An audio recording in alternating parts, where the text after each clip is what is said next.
Good morning. This is the Blaine's World podcast, where conversations are worth hearing and seeing. You can watch us each week on Facebook, YouTube, and LinkedIn. You can also listen on Spotify and Apple Podcasts. And for more information about past episodes and future episodes, you can visit our website, which is behind me, blainesworld.net. I'm your host, Blaine Greenfield, coming to you from a Zoom studio in lovely downtown Fairview, North Carolina. Each week, we share positive news and uplifting stories about people and organizations in both Western North Carolina and throughout the country. And to that end, it's my pleasure to introduce Elisabeth Bocklet, who's Senior Director for Marketing and Communications for Buncombe County. And for being my guest today, Elizabeth, feel free to wave to all your fans and friends who are watching this. Hey Give there, them a big wave. kids. That's Elizabeth. Great. I should mention Elizabeth Bocklet. Am I pronouncing it correctly? You are? Okay, Elisabeth Bocklet has worked in the nonprofit sector in the Asheville area for over 30 years. I'm impressed when I read that. So you started what, at the age of 7? You were like the youngest person ever? Clearly, Okay, that's what 7 years happened. of age.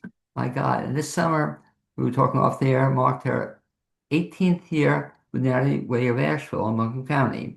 And so she serves as Senior Director of Marketing and Communications. Today, she's here to share the latest information about our local United Way, one of the great organizations in the Buncombe County area. And so, Elizabeth, the question I always ask when I meet a guest for the first time is, this kid you grew up where?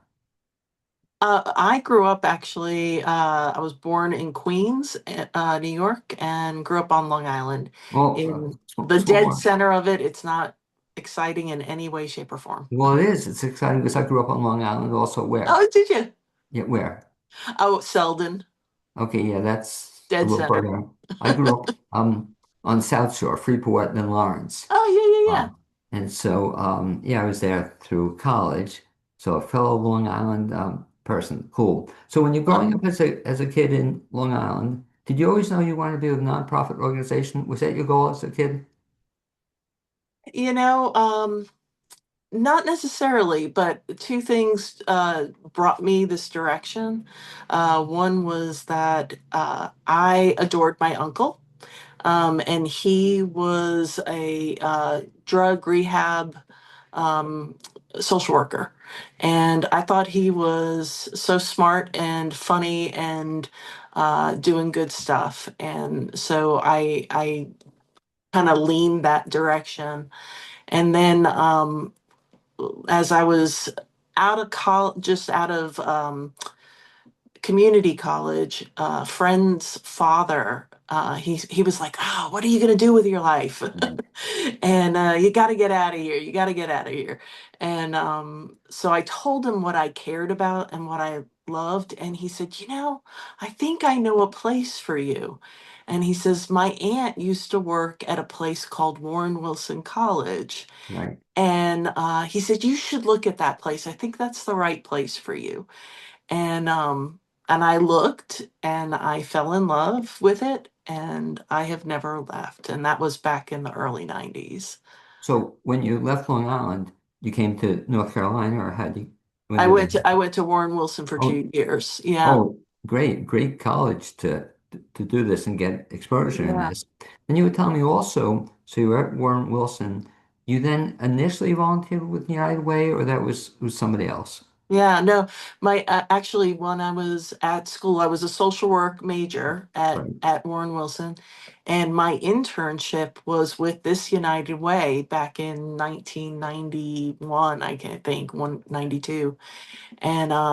And then after I finished my internship, they actually were really pleased with what I could do, and they hired me as a temporary employee for a project that they were working on, so that I could continue the effort. And then after I finished that, I worked for about 15 or so years with other nonprofits in the community, but they also received funding from this United Way. So I worked in and around this organization um, really since the early 90s. And then I got hired full time. And we'll talk about that later. We'll talk about some volunteer opportunities. But what a great experience for people to do, not just students, but adults as well, to volunteer with an organization. And then you see what you like, you see what you don't like. But Hmm. oftentimes it can lead to full-time employment, or also, I guess, you hire interns also? Yeah, yeah, yeah. Yeah, and what's interesting, I'm so glad you brought that up because some of our current work is around youth opportunity. And one of the things that the group of folks that we're working with had identified is just the importance of, first of all, cradle to career. Um, Focus of really making sure that wherever there are gaps around support for youth, that we're focusing on how to engage youth in those different areas. And but one in particular for the older teens who are trying to figure out what's next, they've really been talking about how can we improve internships and apprenticeships and things like that. And so, just as you said that, I was thinking about my own experience, and that one semester internship really set a course for the rest of my professional career. In this community, I made great connections, learned incredible things, and I'm still working in the community today as a result of that experience.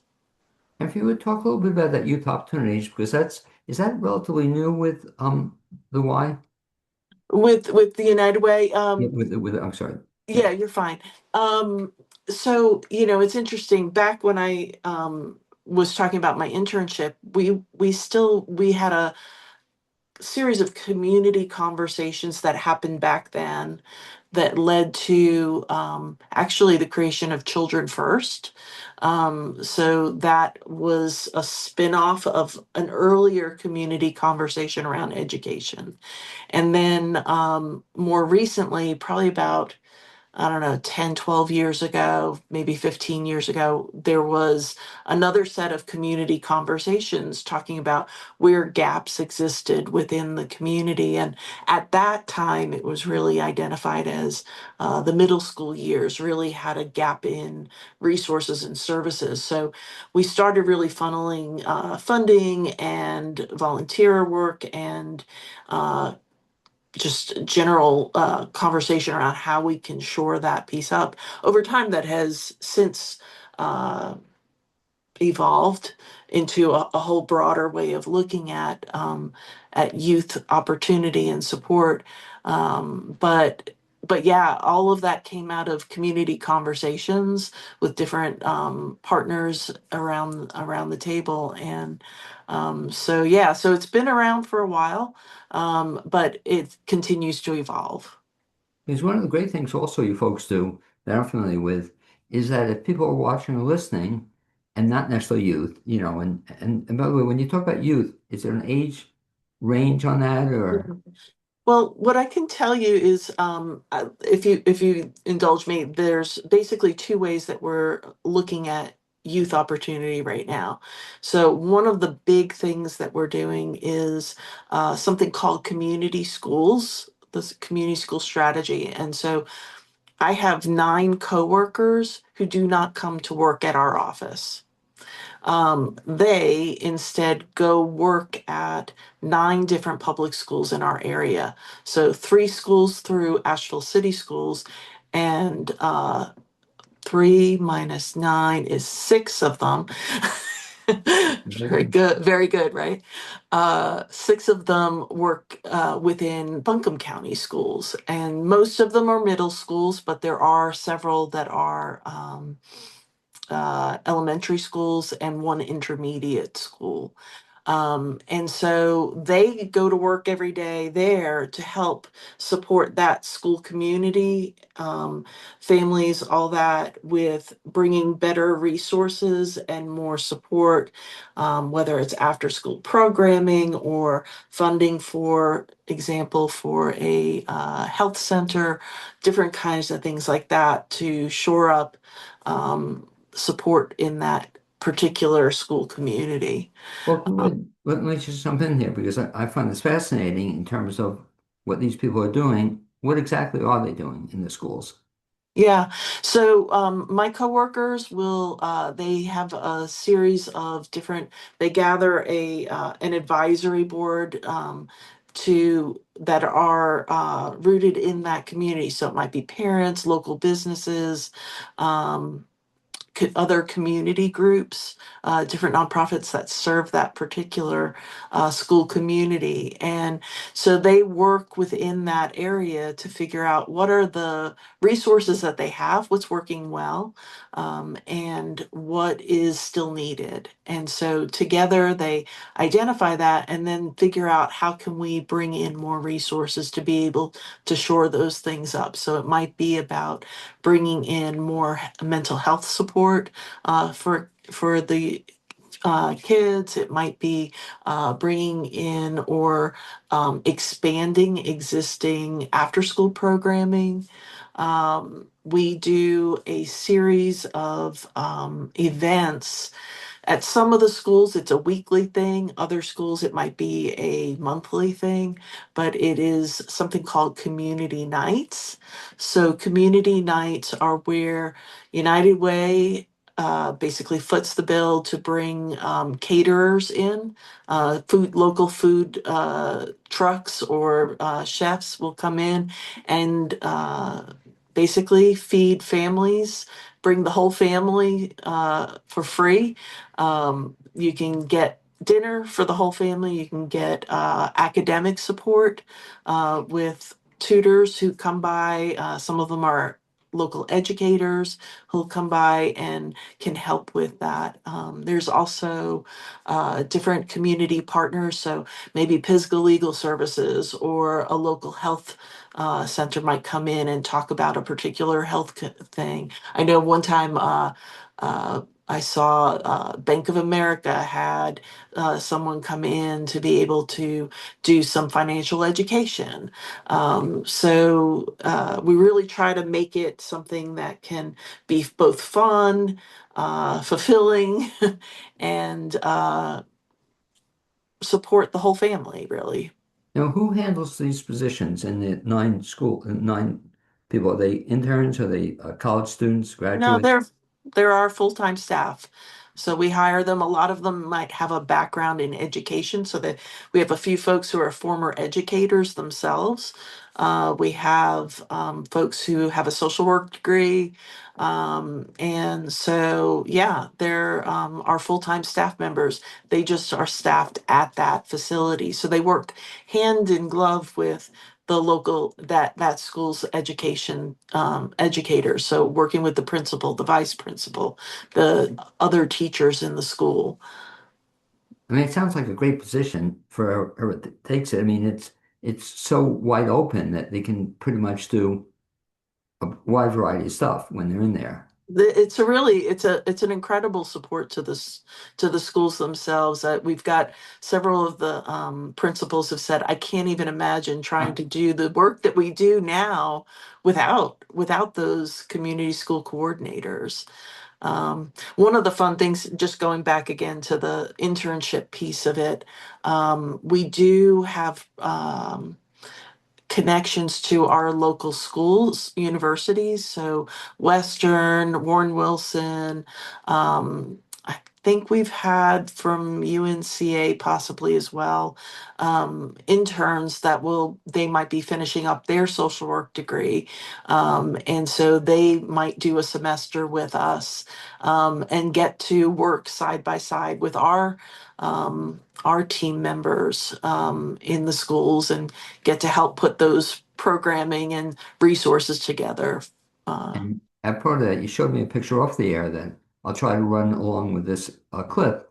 But it's so cool that people look like they were actually having fun. You know, can you imagine doing this? And what was that event? It just looked like a great Yeah, event. yeah, that was our United for Youth block party. So just as we have our focus on those 9 schools, we realize that if we're going to impact the bigger picture of youth and really make sure that all Buncombe County students, Asheville and Buncombe County students, graduate from high school ready to pursue their goals and dreams, right? That's our bold community goal. If we want that to happen, we can't just be in 9 places, 9 schools. So United for Youth really was born out of that initial effort. And so there we have a body of community partners who are wrestling with how do we make sure that this is for everyone.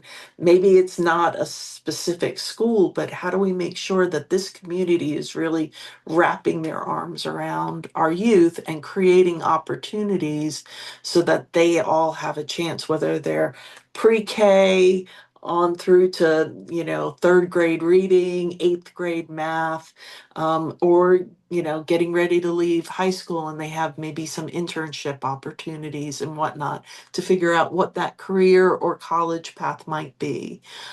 So the United for Youth block party, which is what that picture is from, is something that we did actually just this past Friday. Unfortunately, halfway through, Mother Nature had a different plan and decided to have lightning heading our way. So we had to pack our bags really quickly and end it early, which was kind of heartbreaking. But that event really, there was like 70 different organizations in the Pack Square Park.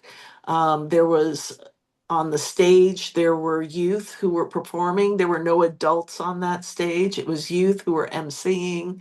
They were performing. There was a marching band. There was a cheer squad. There was a rock band playing music from my era. So it was really kind of cool. But yeah, so it's a beautiful event that we do every year, and is really about just bringing folks together to experience some joy together. It's hard out there, and having the chance to celebrate and smile and laugh is really important. And since you mentioned it, Elizabeth, why don't you talk a little bit about then if folks are interested in United Way or specifically in one of two things, either volunteer and or get a full-time position with United Way, what do they do to get more information? What do they do? Yeah, sure. So on our website, which is unitedwayabc.org, they can find all sorts of information about us, whether it's about our priorities around youth opportunity and community resiliency. Those are our two impact areas. There's a section under the What We Do that's about how to connect to our volunteer center. So our volunteer center is handsonasheville.org, but you can get to that from our main website. That database that we have is really a place where you can sign up, you get an account, and then it's all free, of course. And you can search by your interest area. You might search by, hey, I happen to have some time next Saturday and I'd like to find a volunteer opportunity. Is anything happening next Saturday? And so you can do it by interest area, you can do it by day, whatever it is. And find something that might be interesting. A lot of projects, people need you for a longer period of time, but there are a lot of projects that are a one and done, as we call it. So it depends on what you're looking for. What about age requirements in terms of coming on board, either volunteering, full-time staffer? What are are there any age? For our volunteer stuff, we do have some projects that are for younger kids or teens, depending on who's operating them. Because some of the projects are our projects, Right. but some of them are like Mana Food Bank might list on our thing, or some other organization might list and say, "Hey, we need 20 volunteers for such and such project." So they can indicate on there, hey, we accept people who are under 18 or whatever. Most of the time, if a volunteer is under the age of 18, they usually want to make sure there's an adult with them, or something like that. But there are a lot of youth friendly opportunities, and we're trying to actually grow that as well. Um, How about on the other extreme, the on age? the other extreme, there are no no limits on that. If you can do the project, you're welcome to come. The oldest volunteer do you have? Do you know? What was say that again? The oldest volunteer, do you You know? know what? I will tell you, we have a tried and true group of volunteers through Gibbons Right. estate, right? Yeah. We do our annual book pack, school supply drive, and we actually just finished it. And we will go over to them, and they do the backpack. They'll Very cool. do all that stuff together. I think they were like they did this one in record time. I want to say they did like I want to say several hundred backpacks in a half hour. They were like clockwork. Well, let me ask you this, Elizabeth, also in terms of somebody coming on board, especially in the marketing area, which is kind of my background, um, can people come to you and have a specific idea for something, or they want to get experience in social media, for example? Yeah. Can you put them to work in terms of what they may have an interest in? Yeah, we have we have a internal volunteer program as well, and so we're trying to build that out more.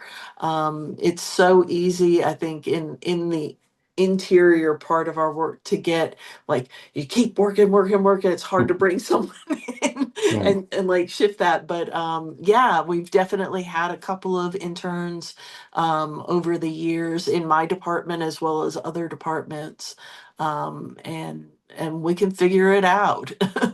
And folks should be aware of that because I tell people, former students as well, the same thing too. If you want to get involved in something, United Way is a great organization, but also it could tell into your specific background. If you have something you want to do, or like I said, just social media comes to mind, or other things that tell the person on your end that you'd like to help out in this, and maybe Yeah. they can put you to work. That's what we call the skills-based volunteering. And so I'm pretty sure even on that our database that I was talking about earlier, handsonasheville.org, I think we have a section where you can say, I know how to do XYZ, and you can look by that way. But we also have staff who can help you figure that connection out as well. And it might not be with us. We might know that one of our partners happens to be looking for something or one of the schools or whatever. If you would talk about one of the other things you do, which I think is very helpful, that if members of the community want to find something to get involved in, um, one of the great things is you maintain a database, right, for people to volunteer, if not with the United Way, with other organizations as well. Yeah, that's what Hands On does. Okay, Yeah. the hands up, but not just for youth, but it can be for other people Oh, as that's for well. everybody. Yeah, because Yeah. I tell people that's one of the great things to do. You want to get involved, check it out. And so that's on your database. You can check up stuff Yeah. people are looking. Yeah. If you go to our main website, you can find it for sure under volunteer and it'll take you straight to it. I love also something you mentioned to me. You call it community resiliency. Hmm. What is that all about? Yeah. So in our last strategic plan, we said, you know what? Youth opportunity is clearly one of our impact areas, but having gone through the pandemic and then through Helene, one of the things that we recognized was just how important, how valuable our infrastructure as a United Way is to our broader community during a crisis. And so we added community resiliency as a second impact area. So, one of the things that we saw that happened during both crises is we have a great ability to mobilize volunteers. We have an incredible system to be able to, move people to be able to do the kinds of projects that are needed. Our local government, city and county, both came to us during both crises and said, "Hey, can you step up and help us with fill in the blank piece?" Whether it was mobilizing masks at the time during the pandemic, or maybe it was helping with food. Definitely during the pandemic, we helped to funnel volunteers to help with some of the food distribution that was happening at the time during the Helene, in the immediate days after. The county really needed us to step up and help with accepting and organizing the distribution of all the goods that were coming in from all over the country. And so we were able to help the county stand up a warehouse to help with that distribution process. I'm really proud of how we were able to do that. And a big part of why we were able to do that, I can tell you, not one of my coworkers knows how to create in the space of 24 hours a working and operating distribution site in a warehouse. None of us have a background in that. But you know what we do have is we have incredible partners, businesses in this community who have expertise in that. And so we were able to call those subject matter experts up and say, hey, the county needs us to do this. Can you help us make sure that we do it in the best way possible? And so they were there on a dime the very next hour or next day, and they helped us lay out the plan for that. And I have to say, it went really, really well.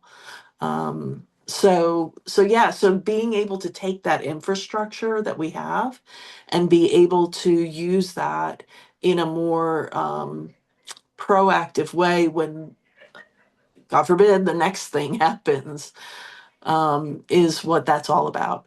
And I said, God forbid, because the reality is, the next thing is going to happen. We don't know what it is. Something will happen. Let Something me will ask you, happen. yeah, people come on board also who want to get involved, volunteer, help in the community, but they have no idea what to do. Do you have people who can help them in a direction or Yeah, make yeah. suggestions? Yeah, certainly. So on the website we have a connection to some of our staff. We're in the midst of a staff transition right now. Our last volunteer manager has decided to go back to school, so she's heading off right now. But once we get the new person in, we'll be able to have yet another person there to be able to help folks navigate and think through what is it that they're looking for, how they can be able to make a contribution to the community. And whether it's with us or someone else, it doesn't matter. I think being able to facilitate that happening is really a part of our purpose. One of the cool things, Elizabeth, about what you do and just in speaking to you is the fact that you still have your, I guess, enthusiasm for this or joy. And I just see it in the picture and you speaking with you now. What do you do to keep pumped? How do you keep energized? Uh, you know, um, I have incredible coworkers. I am blown away. I've got three coworkers who I've been here 18 years. One's 28 years, another has been on staff 25 years, another 22 years. And what I see in those old timers is that they are not stuck in their ways about how they do it. They're always thinking, how can we improve this? Who can I learn from? Oh, that's a great idea. How can we shift? How we can listen to the community better? And so that inspires me every day. But also our new employees who ask questions, ask really hard questions sometimes. It's easy to get stuck and think this is just how you move this from here to here, and those new coworkers are always poking holes and stuff and making you question. And our community too, are doing more and more to listen to our community and figure out what's needed or how we need to shift. And so that's keeps it fresh. um, and so it's not a boring job, I'll tell you that. And to your credit, I'm listening to these figures, and for volunteer or not volunteers, for staffers to do an organization that many years says something. It's the fact that there's a lot of burnout with nonprofits. The fact that you've been there as long as you can, and two other people even longer, that says something. Yeah, Uh, and I guess yeah. ties into that's one of the beauties of what you do is in terms of the organization. It's just an organization that is just so good because it serves the whole community in so many different ways. Hmm. As you mentioned, the resiliency, some the ways you don't even know what's going to be next year or 5 years from now. Everything changes. Have you seen that aside from the two things you mentioned? In the years you've been there, have you seen change? Oh my gosh, yes. all the time. Yeah, yeah, absolutely. I think definitely more so in the last 10 years, it's really uh I feel like change is accelerating all around us. But whether it's in my personal life or in my work life, there's just a lot of change going on, and you can either kind of flow with it or try to keep it at bay. And it's an interesting time to be alive. Let me ask you this: looking ahead, next 5 years, do you see anything in particular coming down the road, or just changes all the time? Yeah, I think for us to really figure out, one of the things that we were talking about with our building is, we talk about the infrastructure of what we have. We have the infrastructure of our work, like our volunteer center, and the way in which we can raise money and help get money out. Those are two really big parts of our infrastructure. Our relationships with different partners is huge, but we also own this building. 50 South French Broad is our home here, and we've been in it, I think, since the 80s or so, in this building. And we've got great tenants. Our staff isn't in the whole building, but we do rent out some of the different spaces, and we've kind of outgrown a little bit what this building can do. So, looking at how can we modify different elements of this building to adapt to the things like during a crisis. We when the storm first hit, we shifted our conference rooms and turned them into a mini warehouse for a little while.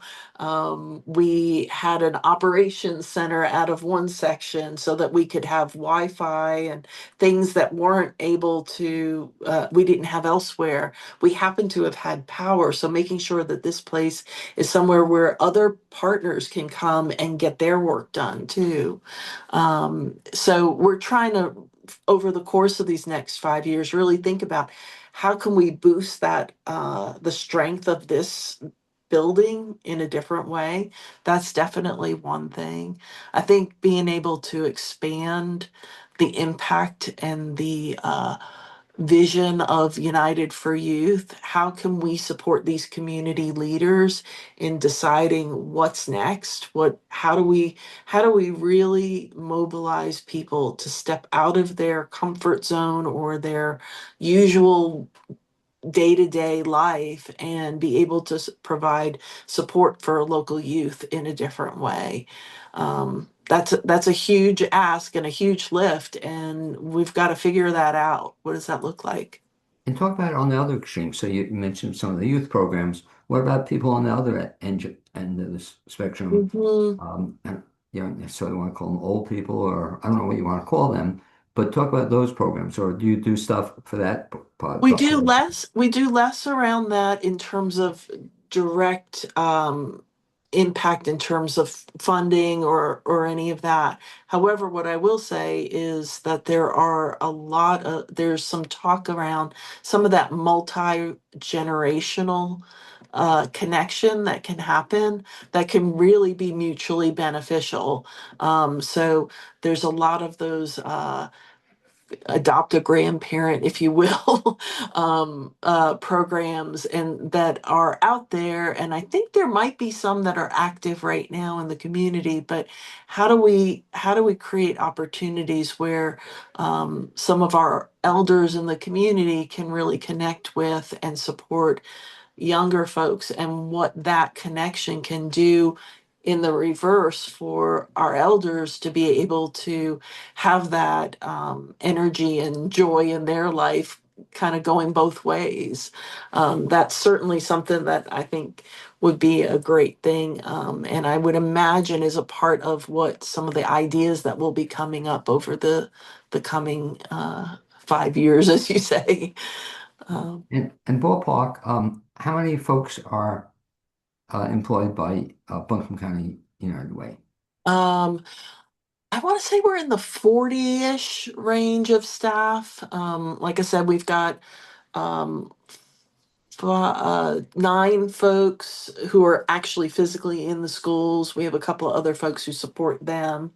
We've got about 5 folks in our resource development. So they're always working with not only raising funds, but also raising relationships with our local businesses and getting them connected, not only financially to support the work, but also to get them out in the community, and connect them with volunteer opportunities as well. So we've got it in the range of 40-ish folks. We've got a crew of folks that we help to support, that are our staff members, but who are working as a part of another entity, which is the Buncombe County Long-Term Recovery Group. And so that's the Helene response piece. They are working on really providing that one-on-one case management to help make sure that everybody walks out of this at the end as whole as possible with their recovery from the storm, whether it be the economic impacts or the physical impacts of having lost a home or whatever. But yeah. Okay, and lastly, to recap, Elizabeth, you would just share that you mentioned the best way to get information. If you could that website again, please. Yeah. United Way, abc.org. Okay, and you'll get, looks like a lot of information there. I'd like to thank you for being Mhm. my guest on this edition of the Blaine's World podcast. I'd also like to thank my producer, Kim Jones. And one of these days, I'm sure we'll bump into each other. That'd be great. Thanks Indeed, much. indeed. Thank you so much.